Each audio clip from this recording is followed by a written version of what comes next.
In this simple video tutorial, I'm going to share with you how to fix the problem of we don't have your Wrapped this year on Spotify.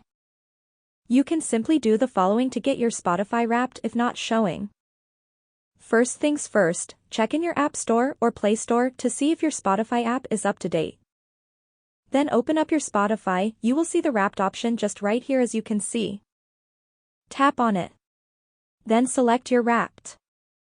If you right-click until the very end and still can't find your Spotify Wrapped, that eventually means that Spotify has less data available on your account. This always happens when you have just joined Spotify for the past few months before the Wrapped. In simple terms, if you join Spotify in 3 months before the Wrapped, you are most likely not to get your Spotify Wrapped. That's it for today's tutorial. If you have any questions, just let me know in the comments section down below. Please don't forget to leave a like, share and subscribe for more video tutorials like this one.